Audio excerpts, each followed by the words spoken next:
Mahkamah Konstitusi kemarin lewat putusan sidang merevisi ketentuan ambang batas parlemen atau parliamentary threshold. Sehingga pada pemilu 2029 mendatang ambang batas 4% untuk partai peserta pemilu mendapatkan kursi di DPR dinyatakan tak berlaku lagi.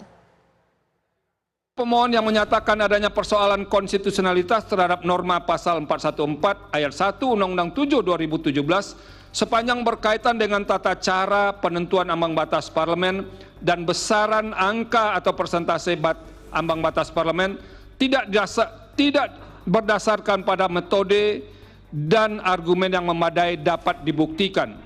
Namun terhadap petitum yang menghendaki adanya pemaknaan terhadap norma akuo menjadi partai politik peserta pemilu harus memenuhi ambang batas perolehan suara efektif secara nasional untuk dilakukan dalam penentuan perolehan suara anggota DPR dengan ketentuan besaran sebagai berikut.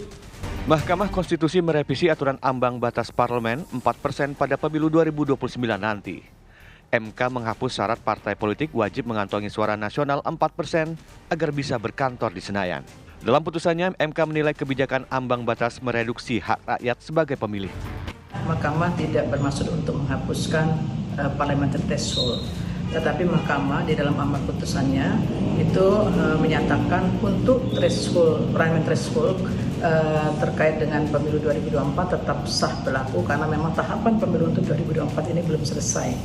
Tetapi Mahkamah kemudian menegaskan dalam amar putusan bagi pembentuk undang-undang untuk melakukan perbaikan terkait dengan ambang batas parlemen atau parliamentary threshold itu sekaligus berkaitan dengan persentase ambang batas tersebut supaya pemilu ke depan itu tidak menimbulkan disproporsionalitas yang tinggi dalam sistem pemilu yang proporsional. Aturan ambang batas ini digugat Perludem, menyusul banyaknya suara pemilih yang tidak bisa dikonversi dalam penentuan kursi di parlemen. Putusan ambang batas ini pun disambut sejumlah partai yang terancam gagal menempatkan kursinya di DPR. Salah satunya P3 yang berharap putusan MK ini berlaku mulai pemilu 2024 lalu. Seharusnya pertama berlaku mulai dengan pemilu kali ini karena masa penggunaan ambang batas kan belum juga memasuki tahapannya. 20 Maret secara nasional perolehan partai-partai baru dihitung. Sehingga memang kalau kita mau bicara kesetaraan MK di dalam melakukan pengambilan keputusan, kalau untuk Pilpres saja revisi umur bisa berlaku serta-merta padahal tahapan pemilu juga sudah berjalan untuk presiden, kenapa untuk tahapan Pileg tidak bisa diberlakukan sekarang? Itu yang pertama. Yang kedua, semangat dari memberikan ruang ambang batas ini bisa menjadi 0%, itu kan supaya sesuai dengan esensi sistem proporsional, sehingga dia seharusnya sesedikit mungkin membuang suara rakyat. Artinya semua suara rakyat ini terkonversi, karenanya sebaiknya memang ini dimutlakkan saja menjadi 0% sehingga tidak ada suara rakyat yang terbuang. Namun mantan Menko Polhukam Mahfud MD menyatakan putusan MK ini berlaku untuk pemilu 2029. Jadi jangan harap partai yang memperoleh suara di bawah 4% pada Pileg 2024 lalu memperoleh jatah kursi. Artinya nanti pemilu 2009 itu diubah dulu kan undang-undang, bunyinya kan mengubah undang-undang dulu.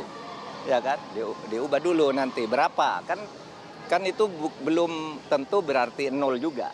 Ya, tapi dia menghapus lalu apa syaratnya? Kan mesti ada syarat-syarat lain, tidak sembarang partai baru lalu bisa masuk ke parlemen misalnya, atau masuk ke parlemen yang sudah masuk ke parlemen kalau belum sekian tahun tidak boleh ikut dalam mencalonkan calon presiden dan seterusnya. Itu nanti harus diatur, tidak bisa berlaku sekarang, udah pasti tidak bisa berlaku sekarang.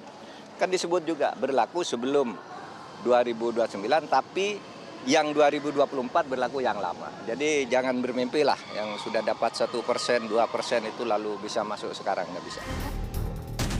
Dengan masih berlakunya ambang batas 4% ini, jelas Partai Persatuan Pembangunan P3 terancam tak lolos alias tidak mendapatkan kursi di DPR periode 2024-2029. Tim TV One mengabarkan.